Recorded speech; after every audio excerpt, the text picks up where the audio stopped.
Son of David, have mercy on me.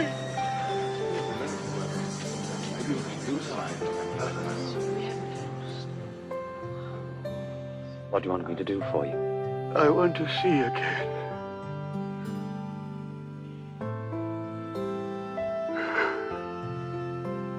Then see. Your faith has made you well.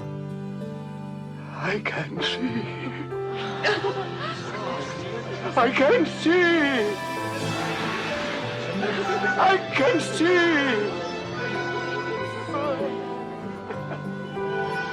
ख्रिस्त में मेरे प्यारे माता पिता भाई एवं बहनों, आज हम वर्ष का 30वां समन्वय रविवार में प्रवेश करते हैं। हम लोगों का ईश्वर चमत्कारों तथा अद्भुत कार्यों का ईश्वर है। वह शक्तिशाली और महान है।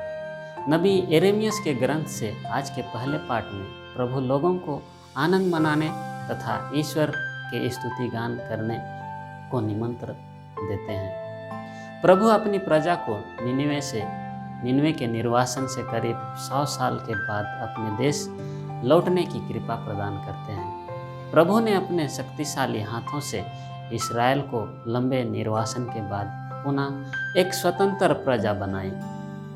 इस्राएल का निर्वासन पाप की गुलामी का प्रतीक है तथा उनका पुनः अपने देश में लौटना मुक्ति का प्रतीक है। जब हम जो पाप करते हैं तब हम निर्वासन में हैं। इस निर्वासन से प्रभु ही हमें मुक्ति दिला सकते हैं। वे हमें अपनी निजी प्रजा बनाना चाहते हैं, ना सिर्फ निजी प्रजा बल्कि अपनी प्रिय संतान। जब कोई व्यक्ति लक्ष्य बनाता है तो उस तक पहुंचने के लिए कई प्रकार के कठिनाइयों का सामना करना पड़ता है, परंतु उसमें साहस, आशा और विश्वास हो तो वह हर प्रकार के बाधाओं और कठिनाइयों का सामना कर पाता है। हमें भी अपने दैनिक जीवन में कई प्रकार के बाधाओं और कठिनाइयों का सामना करना पड़ता है, जैसे शारीरिक, मानसिक, आध्यात्मिक, पारिवारिक, सामाजिक आदि। बाइबल में हम ऐसे कई पात्रों के विषय में जानते हैं जिनको अपने जीवन में प्रभु यीशु ख्रिस्त से मिलने, उसके पास आने के लिए विभिन्न प्रकार के कठिनाइयों का सामना करना पड़ा। जैसे जक्कैयुस, जो सामाजिक एवं शारीरिक बाधाओं का सामना कर रहा था। वह नाकेदार था तथा उसका कद छोटा था। रक्तस्राव से पीड़ित स्त्री जो उस स्थिति में समाज में उसे आना वर्जित था। एक गैर यहूदी होने के कारण कनानी स्त्री की अपनी बेटी की चंगाई के लिए प्रभु से प्रार्थना करने में संकोच था इत्यादि। परंतु इन सब ने इन बाधाओं का सामना कर प्रभु यीशु से कृपाएं और आशीष प्राप्त की। आज के सुसमाचार में हमने यरीको के बरतिमेउस नामक अंधे भिखारी के बारे में सुना।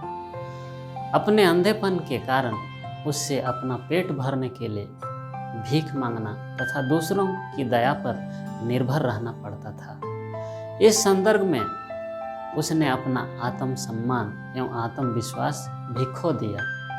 एक अंधे व्यक्ति के जीवन में सबसे ज़्यादा महत्वपूर्ण बात क्या हो सकती है? धन दौलत नहीं, परंतु सबसे ज़्यादा महत्वपूर्ण उसकी आँखों की रोशनी है। वह आँख की रोशनी पाने के लिए हर प्रयास करता है। प्रभु ने उसे उसकी दृष्टि लौटाई। वो अंधा भिखारी भीख मांगना छोड़कर प्रभु का अनुयायी बन गया।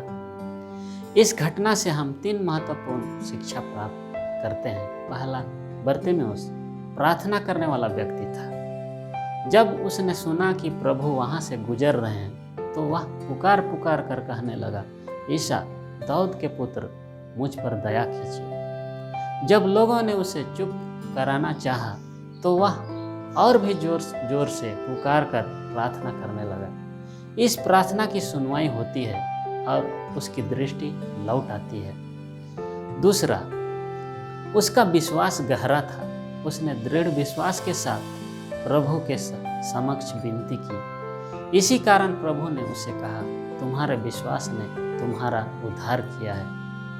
इब्रानियों के नाम संत पौलुस के पत्र में हम पढ़ते हैं, विश्वास उन बातों की स्थिर परीक्षा है, जिनकी हम आशा करते हैं और जिन्हें हम नहीं देखते हैं। विश्वास के कारण ही हाबिल, नूह, इब्राहिम और मूसा ईश्वर के कृपा पात्र बने। विश्वास के अभाव में कोई ईश्वर का कृपा पात्र नहीं बन सकता है। जो ईश्वर के निकट पहुंचना चाहता है, उसे विश्वास करना है कि ईश्वर है और वह सभी का कल्याण करता है। तीसरी बात यह है कि बरतिमेउस चंगाई के बाद प्रभु का चेला बन गया। इसका यह मतलब है कि उसे शारीरिक चंगाई के अलावा आध्यात्मिक चंगाई भी प्राप्त हुई। उसकी आंतरिक आंखें खुल गई। वह अपने को और प्रभु के सही ढंग से देखने लगा। उसने प्रभु को अपने प्रभु तथा मसीह के रूप में स्वीकार किया। हमारे जीवन में भी हम देखते हैं कि हमने भी प्रभु के चमत्कारों को अनुभव किया है। अक्सर लोगों की धारणा रहती है कि अगर हमारे जीवन में कुछ चमत्कार हो जाए तो हम विश्वास करेंगे, परंतु सही धारणा यह है कि अगर हम विश्वास करेंगे तो हमारे जीवन में ईश्वर की आशीषों को देखेंगे। आइए, भले ही कितने दुख संकटों का सामना हमें क्यों न करना पड़ जाए, कितने भी बाधाएं क्यों न आए, हम विश्वास में कमज़ोर नहीं बने, परंतु विश्वास में निरंतर आगे बढ़ते जाएं। उन्होंने हमें बड़ी कृपा तथा वरदान प्रदान किए हैं। उन्होंने हमें पापों की क्षमा, शारीरिक चंगाई, बुरी आदतों की गुलामी से मुक्ति प्रदान की है। हमें उनकी कृपाओं के प्रति कृतज्ञ बने रहना चाहिए। बरतिमेउस की तरह अपने अटल प्रार्थना और विश्वास में दृढ़ रहना चाहिए। प्रभु हमें निमंत्रण देते हैं कि हम प्रार्थना से सभी विघ्न बाधाओं को दूर कर सकते हैं, दृढ़ विश्वास के साथ अपने जीवन को प्रस्तुत कर सकते हैं, ताकि हम प्रभु की महिमा का दर्शन कर पाएं। जिस प्रकार बरतिमेउस ने अपने भीख की कटोरी तथा कपड़े को छोड़कर प्रभु का अनुगमन किया, उसी प्रकार हम भी अपने पापमय जीवन को छोड़कर खुशी के साथ प्रभु का अनुगमन करें।